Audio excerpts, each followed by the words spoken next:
For Netanyahu, any ceasefire, particularly if it looks to be extended, and Ramadan, of course, goes on for 28 days, so could be quite a lengthy stop, could split his war cabinet, because many of the war cabinet say, or those on the right say, you've got to keep going.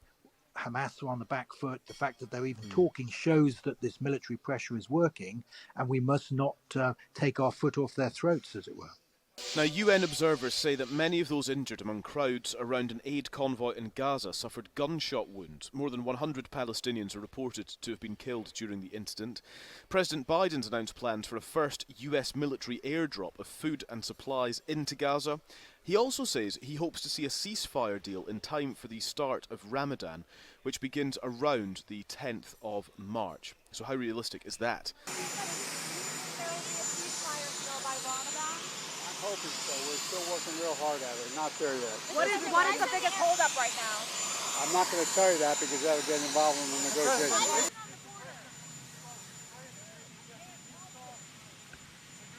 You trust Israel will investigate what happened yesterday? Yes. Sir, Pope. I'm not positive. I think very soon. Are you many hands this weekend, sir? No. Sir, Pope Francis. Confident you can get a ceasefire by Monday? No, I was just saying. It looks like it's not there yet. President Biden. I think we'll get there, but it's not there yet. And it may not get there now. Sir, Pope Francis. Netanyahu about yesterday's attack. Will you speak to Netanyahu about yesterday's attack? I will speak to yesterday's attack. So you think there may never be a ceasefire negotiation? I'm still hoping for it. You know, it's not over till it's over. What do you want to happen in negotiations? Well, there has to be an agreement on the timing, and they're still far apart. Thank you. Let's speak to Sir Mark Lyall Grant, former UK ambassador to the UN. Sir Mark, good morning. Good morning, Callum. Very good to speak to you. I do wonder then, President Biden, I mean, we've observed recently that he does sometimes say things perhaps out of turn or mistakenly, but this feels like one that you wouldn't do that with unless there was a real prospect of it. Please tell us I'm not being overly optimistic. Well, I think you might be over-optimistic there, Callum. Look, their discussions are going on, but they don't appear to be making much progress at the moment. I mean, the outlines of a ceasefire deal are known. It's releasing more of the hostages by Hamas, releasing a lot of Palestinian prisoners, a temporary pause in the assault by the IDF on Gaza. But we've been in this position now for several weeks, indeed months, and it's not clear to me that the events of Thursday, when 112 people were killed, as you say, in sort of carnage around the aid lorries, whether that makes it easier or more difficult. I think myself more difficult. So I am not optimistic that an agreement will be reached in the next 10 days before Ramadan. But clearly for Joe Biden, it's very, very important that some sort of agreement is reached. And so he will be pushing, and the Americans will be pushing very hard for an agreement. And there was, I mean, Reuters, the news agency, was reporting even some of the sort of speculative terms of the ceasefire, which would be for the duration of Ramadan. It would include a kind of prisoner for hostage exchange, Palestinian prisoners for Israeli hostages who are still being held by Hamas. I think a ratio of 10-1 was what was reported. I mean, do these sound like the characteristics of what could be a viable ceasefire?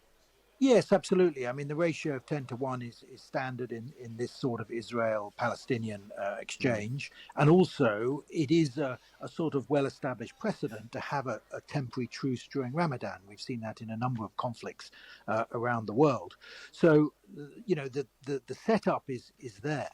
It's just that both Netanyahu and Hamas are in quite difficult positions on this, because Hamas want clearly to stop the Israeli attacks, but equally, if they give up the hostages, then that's, you know, giving up their main card, as it were, in their hand. Whereas for Netanyahu, any ceasefire, particularly if it looks to be extended, and Ramadan, of course, goes on for 28 days, so could be quite a lengthy stop, could split his war cabinet, because many of the war cabinet say, or those on the right say you've got to keep going. Hamas are on the back foot. The fact that they're even talking shows that this military pressure is working, and we must not take our foot off their throats, as it were. Yeah, indeed.